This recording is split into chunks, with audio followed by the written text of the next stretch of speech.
Welcome my dear students, আমি আবার তোমাদের সঙ্গে চলে এসেছি। My name is Amit Das. তো আমি লাস্ট ক্লাসে ফিটিং টুলস নিয়ে প্রচুর কিছু আলোচনা করেছি, মেজারিং টুল, মার্কিং টুলস এবং কাটিং টুলসের কিছু কিছু বিষয় নিয়ে আলোচনা করেছি। এখন আমার মেন আলোচ্য যে বিষয় সেটা twist drill bit. Basically drill is what is called drill.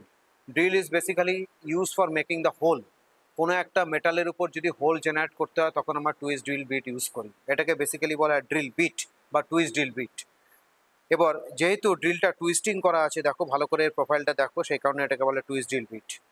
Normally ড্রিলের স্পেসিফিকেশন হয়, ড্রিলের ডায়ামিটারই হচ্ছে এর স্পেসিফিকেশন। ড্রিলটা কত মিলিমিটার ডায়ামিটার, 10 মিলিমিটার না 5 মিলিমিটার না 4 মিলিমিটার না 12 মিলিমিটার না 20 মিলিমিটার না 25 মিলিমিটার, এটা দিয়েও স্পেসিফিকেশন হয়। ঠিক আছে, আবার এটা মেট্রিক সিস্টেমে, but in case of English সিস্টেমে কিন্তু এর স্পেসিফিকেশন হাফ ইঞ্চি না 5/8 না 3/8, এটা ইঞ্চের আকারে প্রকাশ করা হয় ড্রিলের স্পেসিফিকেশন। আর ড্রিলটা হচ্ছে made of what type of material. Normally এটা হাই স্পিড স্টিলেরই হয়, হাই স্পিড স্টিল যার মধ্যে টাংস্টেন, ক্রোমিয়াম এবং ভ্যানাডিয়াম থাকে মেটেরিয়াল, বাদ বাকি রিমেনিং পার্ট থাকে হচ্ছে স্টিল। টাংস্টেন থাকে 18%, ক্রোমিয়াম থাকে 4%, 1% ভ্যানাডিয়াম থাকে।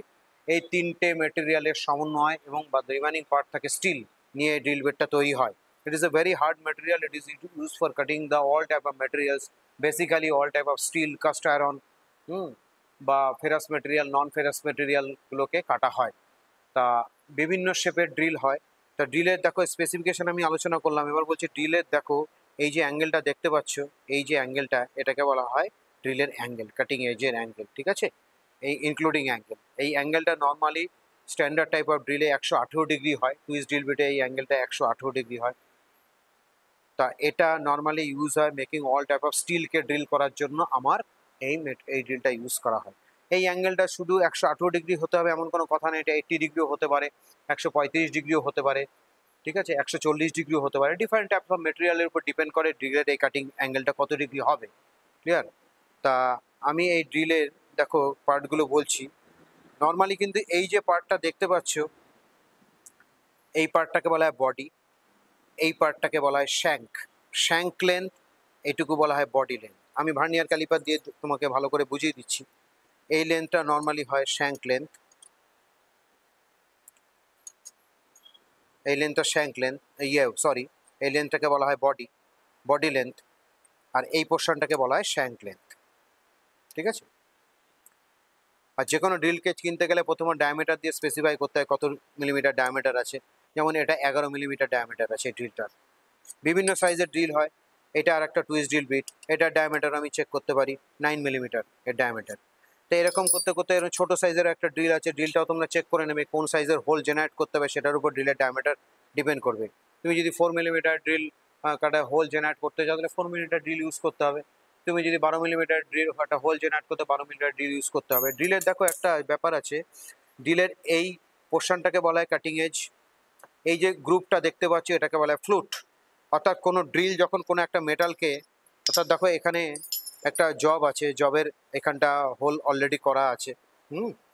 তা এই হোলটা ড্রিলের সাহায্যেই করা হয়েছে, ভাইসে বাঁধা হয়েছে, ড্রিলটা মেশিন স্পিন্ডেল ড্রিল মেশিনে হোল্ড করা হয়েছে, তারপর ড্রিলটাকে আস্তে আস্তে ঘুরানো হয়েছে। At the same time it will moving downwards, আস্তে আস্তে ও মেটাল কেটে বের করে দেবে। ক্লিয়ার? তো এই যে মেটালটা কাটছে, মেটাল কাটার পর সেই মেটালটা কোথা দিয়ে উঠবে, এই ড্রিলের যে এই গর্তগুলো ফ্লুটগুলো আছে এই ফ্লুটগুলো দিয়ে চিপসগুলো বেরিয়ে যাবে। তা metal removal in the form of chips, মনে রাখবে মেটাল যেটা কেটে বেরোচ্ছে ইন দ্য ফর্ম অফ চিপসের আকারে বেরোচ্ছে। চিপসটা কীরকমভাবে বেরোবে, এই ফ্লুট দিয়ে আস্তে আস্তে আস্তে আস্তে কিন্তু উপরের দিকে উঠে যাবে। দেখো ভালো করে লক্ষ্য করো, উপর দিয়ে বেরিয়ে যাবে। ক্লিয়ার?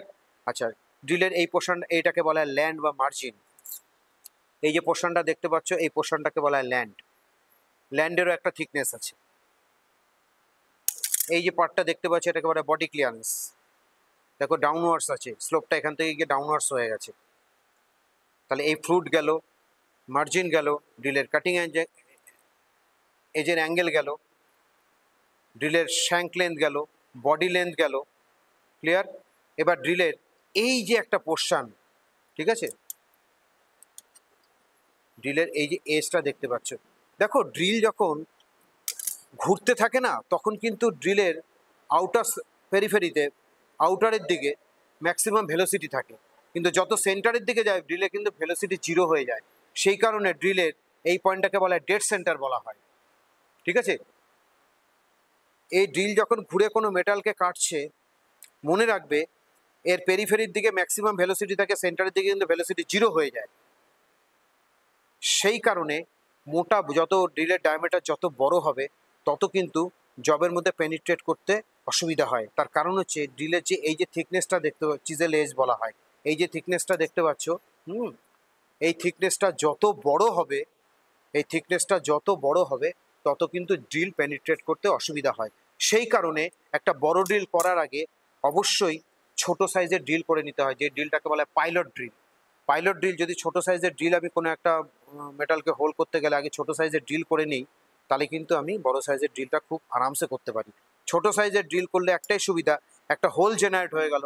হোল জেনারেট হয়ে যাওয়ার পর আমি যখন বড় ড্রিলটা বসাবো, ওই যে হোলটা জেনারেট হলো তার মধ্যে যাতে এই কাটিং এজটা সুন্দর সিটিং বসে যেতে পারে, অর্থাৎ সেন্টার লোকেশনটা, অর্থাৎ ড্রিলের এই ডেড সেন্টার আর যেটা ড্রিল হয়ে গেছে ড্রিলের হোয়ের সাথে যাতে কোইনসাইড করতে পারি, খুব ভালোভাবে কোইনসাইড করে ফেলতে পারলে কিন্তু ড্রিলটা অফসেট হবে না, ড্রিলটা আউট হবে না। যেখানে আমি পাইলট ড্রিলটা করেছি সেই জায়গায় কিন্তু ড্রিল হবে, ড্রিলের কোনো আউট হবে না। কিন্তু প্রথমেই যদি আমি বড় ড্রিল নিয়ে ড্রিল করা শুরু করি, তাহলে ড্রিলের সেন্টার আউট হয়ে যেতে পারে। সুতরাং এই ব্যাপারটা তোমাদের মনে রাখতে হবে। তা বিভিন্ন সাইজের আমি ড্রিল দেখালাম, ড্রিলের নমিনক্লেচার বললাম। এবার আমি তোমাদেরকে মেশিনে করে দেখাবো, একটা ড্রিল মেশিনে ড্রিলটাকে কীভাবে ড্রিল চাকে ইনসার্ট করতে হয়, কীভাবে এটাকে তারপরে ড্রিলিং করতে হয়, সেই অপারেশনগুলো আমি দেখাবো। চলো আমার সাথে। তাহলে আমরা চলে এসেছি পিলার ড্রিলিং মেশিনের সামনে।